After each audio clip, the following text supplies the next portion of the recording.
नमस्कार, मैं हूं आपके साथ गौरव राजेंद्र। बुलेटिन की शुरुआत करते हैं। उपराष्ट्रपति पद के लिए मंगलवार को हुए चुनाव में एनडीए के उम्मीदवार सीपी राधाकृष्णन को जीत मिली।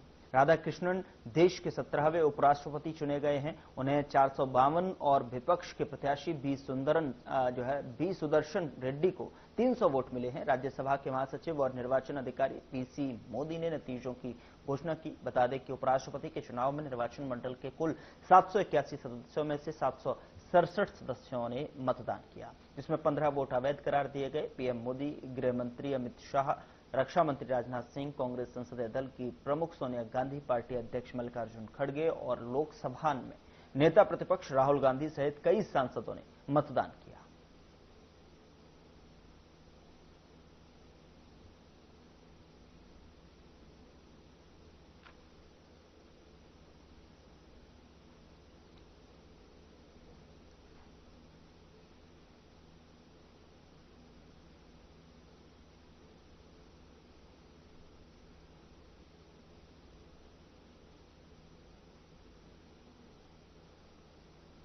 तो 767 वोट पड़े, जिसमें से कि 452 वोट राधाकृष्णन को मिले हैं। वोटिंग में जो है भारत के नए उपराष्ट्रपति के तौर पर सीपी राधाकृष्णन को वोट मिले।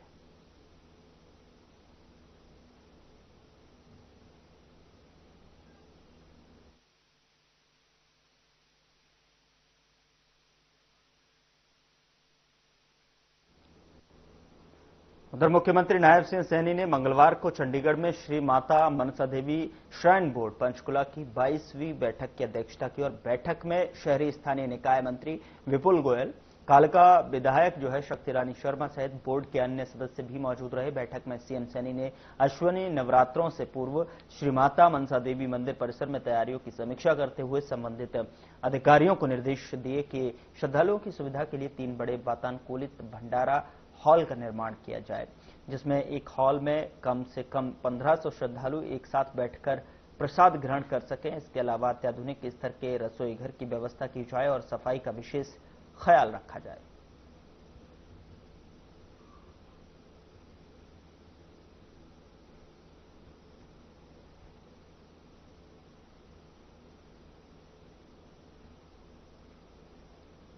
उधर जम्मू कश्मीर के कुलगांव में आतंकवादियों से मुठभेड़ में शहीद हुए कैथल के जवान लंस नायक नरेंद्र सिंधु को सीएम सैनी ने श्रद्धांजलि अर्पित की है। बता दें कि सीएम ने एक्स पर पोस्ट करते हुए कहा कि दुख की इस कठिन घड़ी में हम सब शहीद के शोकाकुल परिवार के साथ एकजुट हैं। मातृभूमि की सेवा में उनका ये बलिदान सदैव याद किया जाता रहेगा।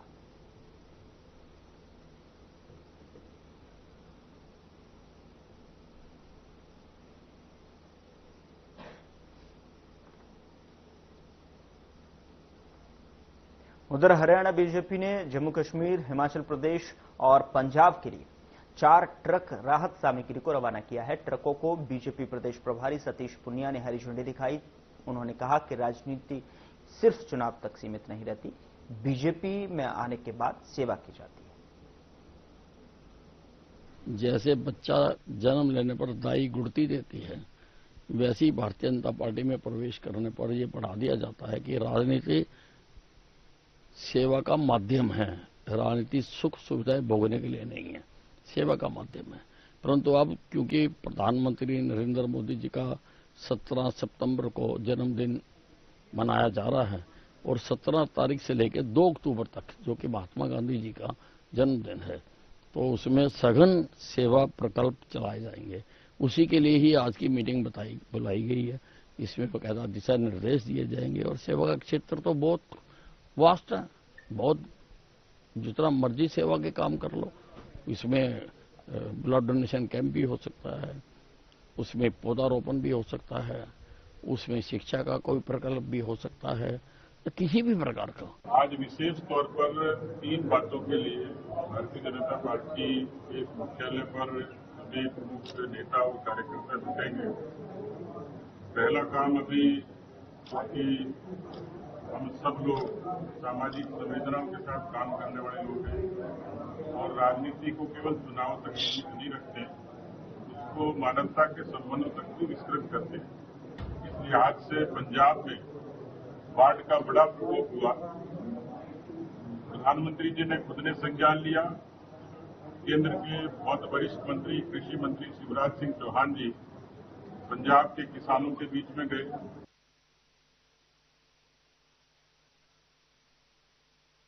उधर जुलाना हल्के के गांव बेहरा कला का एक युवक जो 2022 में काम की तलाश में अमेरिका गया था, युवक अपनी जमीन बेचकर करीब 45 लाख रुपए खर्च कर अमेरिका पहुंचा था। वहां पर गोली मारकर उसकी हत्या कर दी गई। सूचना मिलते ही गांव में शोक की लहर दौड़ पड़ी और परिवार में मातम का माहौल छा गया। यह युवक विदेश जाकर अपनी आर्थिक स्थिति सुधारने की उम्मीद लिए गए थे और लेकिन उसे इस तरह की हत्या का शिकार होना पड़ा। इस दुखद घटना के बाद जुलाना हल्के के पूर्व विधायक अमरजीत ढांडा और गांव के सरपंच ने सरकार से मदद की गुहार लगाई है। उनका कहना है कि सरकार इस परिवार की मदद करे और मृतक के शव को अपने खर्चे पर अमेरिका से भारत लाकर परिजनों को सौंपे ताकि उसका अंतिम संस्कार किया जा सके।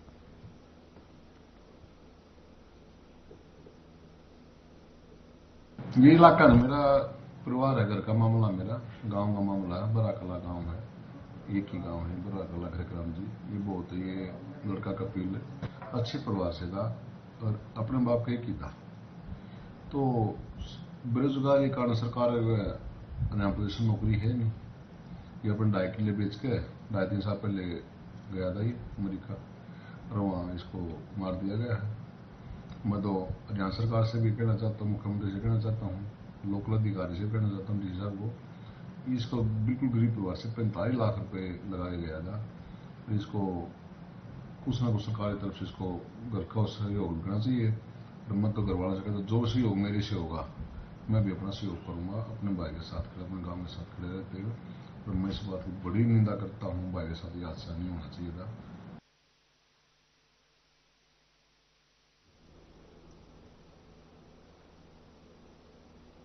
उधर आपराधिक वारदातों पर अंकुश लगाने और अपराधियों की धरपकड़ के लिए कुरुक्षेत्र पुलिस निरंतर कार्य कर रही है। मंगलवार को अपराध अन्वेषण शाखा 1 की टीम ने मुठभेड़ में घायल आरोपी रोहित प्रसाद उर्फ ढक्कन को और मिथुन शर्मा, जैद उर्फ जयंत और सागर शर्मा को गिरफ्तार कर लिया है। जानकारी देते हुए अपराध अन्वेषण शाखा 1 प्रभारी निरीक्षक सुरेंद्र कुमार ने बताया कि पुलिस टीम को सूचना मिली कि एक मोटरसाइकिल पर 2 लड़के हैं जो संदिग्ध हैं और उनके पास हथियार हैं जो कि कीर्तिनगर से विशनगढ़ रोड पर खड़े हैं।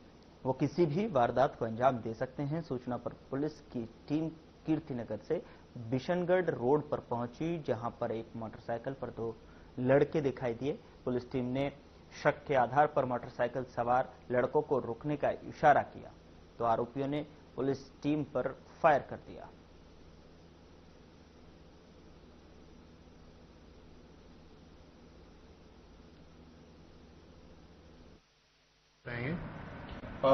जैसे कि 7 तारीख को एक कुरुक्षेत्र में CIA 1 की टीम और कुछ बदमाशों के बीच मुठभेड़ हुई थी।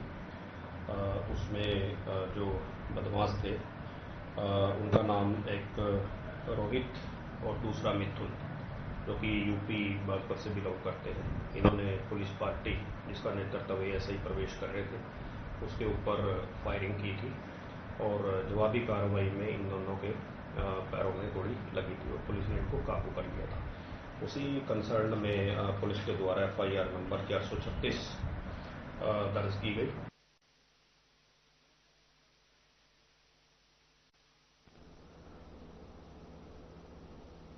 उधर फरीदाबाद में CM flying food and safety विभाग और पॉल्यूशन डिपार्टमेंट की संयुक्त टीम ने मिलावटी मिठाइयों को लेकर कार्रवाई की और टीम ने NIT विधानसभा क्षेत्र में गुप्त सूचना के आधार पर रसगुल्ले बनाने और सप्लाई करने वाले गोदामों पर छापे मारे। इस दौरान अधिकारियों ने गोदामों की साफ सफाई व्यवस्था और हाइजीन की स्थिति की जांच की और जांच में कई कमियां सामने आई हैं जिनकी जानकारी मौके पर जो है गोदाम मालिकों को दी गई। अधिकारियों ने बताया कि गोदामों में करीब 200 से 250 किलो तैयार रसगुल्ले मिले जिन्हें बाहर सप्लाई करने के लिए रखा गया था।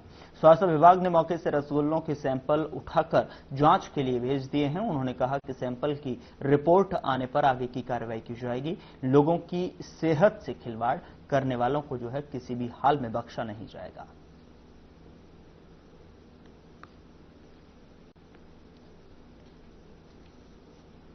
इसी संदर्भ में आज एक संयुक्त टीम बनाकर यहाँ इंस्पेक्शन की गई है और नमूने लिए गए हैं। बाकी आगामी कार्रवाई जो भी होगी वो नमूने की रिपोर्ट के अनुसार। क्या नाम से? ये माँ शेरों वाली स्वीट हाउस करके गोडाउन का नाम। कितने क्विंटल माल? लगभग अब इनके पास 250-300 किलो माल तैयार है। हाँ, उन्हीं में सैंपल। यहाँ टीम्स के अंदर इलेक्ट्रिसिटी डिपार्टमेंट है, पोल्यूशन डिपार्टमेंट भी है। ओनर कौन है? ओनर है यहाँ के महेश जी हैं ओनर। क्या क्या हिदायतें दी गई हैं? हिदायतें उनको मैन्युफैक्चरिंग से रिलेटेड, सेफ्टी हाइजीन से रिलेटेड, पेस्ट मैनेजमेंट से रिलेटेड हिदायतें उनको समझा दी। कमियां मेजर जो कमियां हाइजीन और पेस्ट की है वो उनको समझा दी गई है। उसकी भी कार्रवाई जब रिपोर्ट आ जाएगी सैंपल की उसके अनुसार।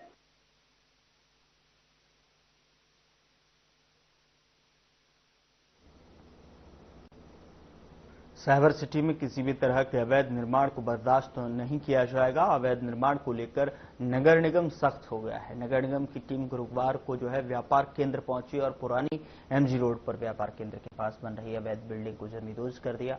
बता दें कि नगर निगम के एसडीओ राजकृष्ण मोगिया ने बताया कि शिकायत मिली थी कि व्यापार केंद्र के पास अवैध रूप से रेजिडेंशियल बिल्डिंग का निर्माण किया जा रहा है। इस पर नगर निगम कमिश्नर प्रदीप दहिया ने सख्त आदेश देते हुए बिल्डर को शोकाज नोटिस जारी किया था। इतना ही नहीं, इस बिल्डिंग को सील भी किया गया था, लेकिन बिल्डर नहीं माना और अवैध रूप से निर्माण करता रहा। इस पर नगर निगम कमिश्नर ने डिमोलिशन की कार्रवाई के आदेश दिए, जिस पर एसडीओ कृष्ण मोगिया जी अंकित कपूर और टीम के साथ लेकर मौके पर पहुंचे और अवैध रूप से बनाई जा रही 4 मंजिला इमारत को जमींदोज कर दिया।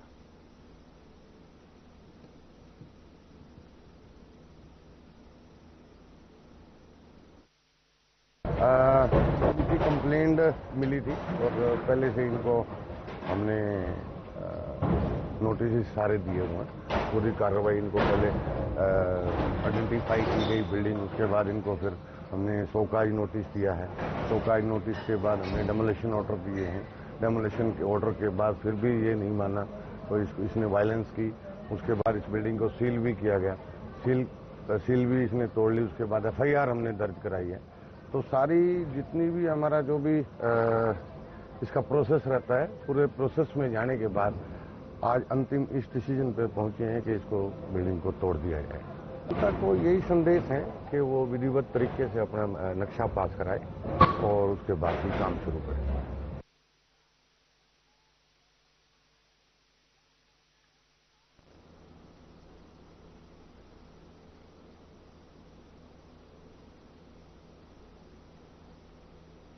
यहां रोक रहे हैं एक छोटे से ब्रेक के लिए। ब्रेक के उस पार खबरों का सिलसिला लगातार जारी है।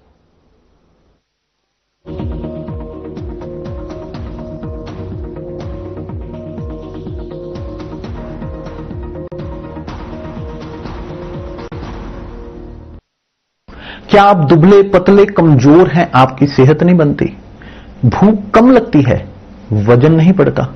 दरअसल मेन बात खाना पीना नहीं है, मेन बात है खाया पिया लगना। और अगर खाया पिया लगेगा ही नहीं तो आपकी सेहत बनेगी कैसे? इसलिए हमारी संस्था सन्यासी आयुर्वेदा ने एक ऐसी दवा का निर्माण किया है जो कि आपके लिवर, आपके पाचन तंत्र को दुरुस्त करने का काम करती है, ताकि आप जो भी खाएं उसका पूरे का पूरा निचोड़ आपके शरीर को लगे, आपकी भूख बढ़े, खाया पिया सही से लगे, नया खून बने, हड्डियों में जान आए, वजन बढ़े और आप मोटे तगड़े खूबसूरत पर्सनैलिटी के मालिक बन जाए। सिर्फ 699 रुपए की पूरे 1 महीने की दवा होती है और आप इसे घर बैठे 011-45454545 पर फोन करके दवा मंगवा सकते हैं।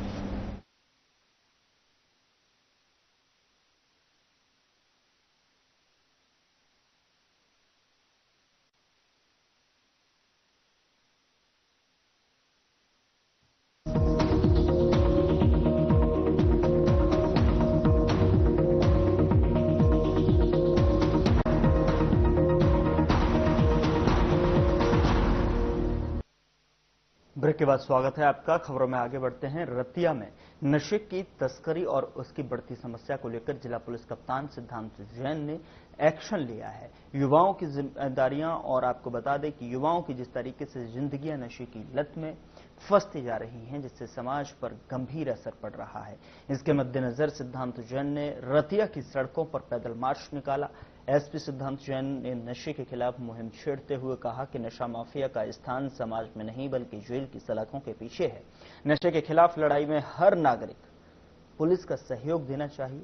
उन्होंने यह भी बताया कि शहर और गांव में नशे की रोकथाम के लिए कमेटियां गठित की जा रही हैं और पुलिस कड़े कदम उठा रही है। इसके अलावा उन्होंने रतिया ट्रैफिक व्यवस्था में सुधार के लिए भी पुलिस द्वारा उठाए गए कड़े कदमों का उल्लेख किया है। और एसपी सिद्धांत जैन ने मंगलवार को थाना शहर रतिया का औचक निरीक्षण किया और कानून व्यवस्था के साथ साथ थाना प्रबंध की स्थिति का जायजा लिया। साथ ही बता दें कि निरीक्षण के दौरान उन्होंने विभिन्न अभिलेखों, रजिस्टरों और कर्मचारियों की उपस्थिति की गहन जांच की।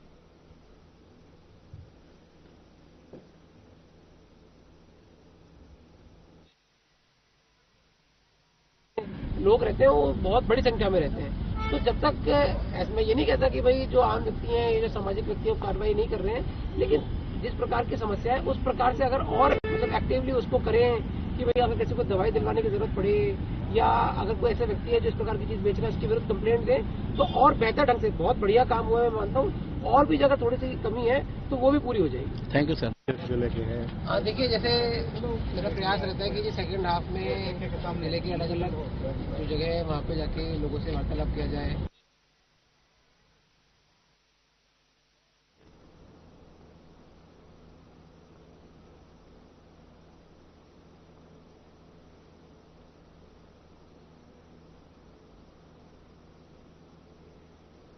उधर हथीन नगर पालिका के उपाध्यक्ष पद का चुनाव प्रशासनिक कारणों के चलते स्थगित कर दिया गया है।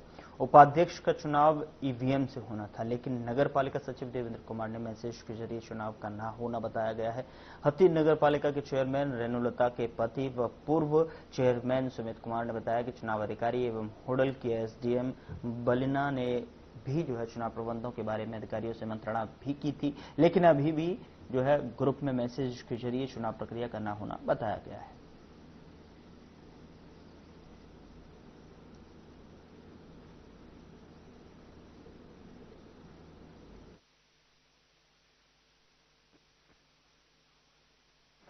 आपने अपना कीमती वक्त निकालकर यहाँ पधारे हो। आज हमारा नगर पालिका वाइस चेयरमैन टीम का चुनाव होना था, जिसको प्रशासनिक कारणों से अभी हमें सूचना प्राप्त हुई है। अभी ग्रुप में मैसेज आए हैं कि भाई सचिव महोदय ने कि एसडीएम साहब छुट्टी पर होने के कारण चुनाव नहीं कराया जाएगा। सुमित जी, वो लोग भी दावेदारी ठोक रहे हैं वाइस चेयरमैन की जो विधानसभा में अपोजिट पार्टी के साथ रहे थे, क्या कहोगे? देखिए, इस विषय में मैं अपने हाईकमान, अपने मंत्री जी, अपने हमारे नेता भाजपा प्रत्याशी मनोज रावत जी को भी सूचित कर चुका हूं।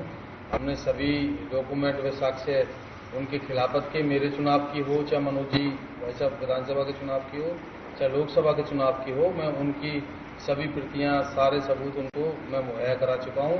आगामी जो भी आदेश, हम भाजपा के समर्पित सभी कार्यकर्ता हैं, उन्होंने हमें इतना बड़ा सम्मान दिया, दूसरी बार टिकट देकर हमें मेरी सूचना मिली है कि प्रशासनिक कारणों से वाइस चेयरमैन का चुनाव रोका गया है। तो हम तो भाजपा के समर्पित कार्यकर्ता हैं, पिछले 25 वर्षों से भाजपा के साथ हैं।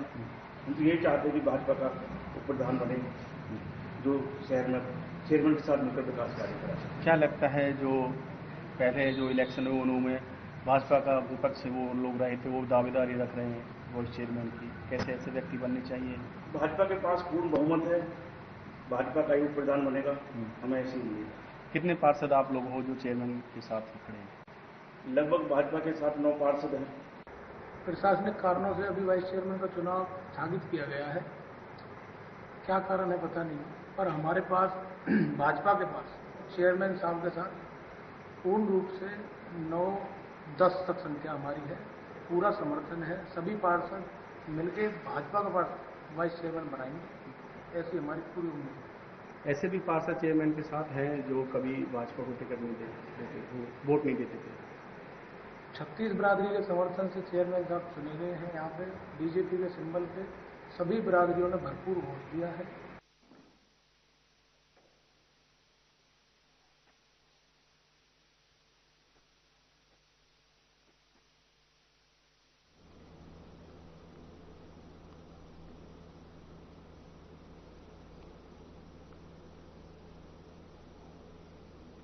उधर मौसम के खुलते ही इंद्री के अनाज मंडी में धान आनी शुरू हो गई है। सबसे ज्यादा वैरायटी 1509 धान मंडी में आ रही है और धीरे धीरे अनाज मंडी में आवक का बढ़ना शुरू हो गया है।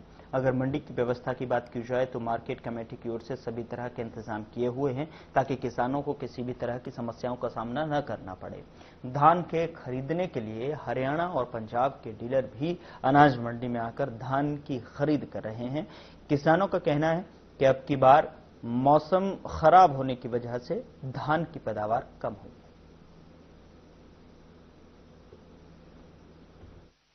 और क्वालिटी डाउन है, मतलब क्वालिटी वाली जो स्पेशल बोलते हैं, जैसे पिछले साल जो क्वालिटी आती थी बारिश की मौसम की वजह से, मतलब कि क्वालिटी ज्यादा डेड होगी।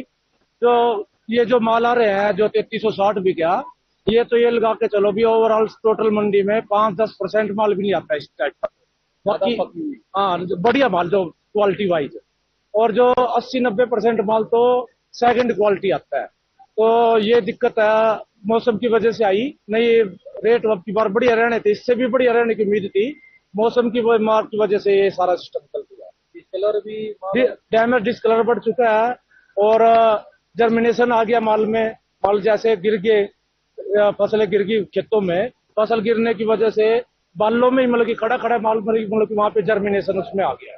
तो कहीं ना कहीं औसत पे भी फर्क, औसत पिछले साल लगभग 20-22-25 तक की एवरेज रहती थी। अब की बार 16-17-20 की तो किसी एक जिम्मेदार की भी नहीं आई। अब की बार एवरेज जो मेन एवरेज है 16-17 की एवरेज आ रही है। जिम्मेदार बहुत ज्यादा घाटे में।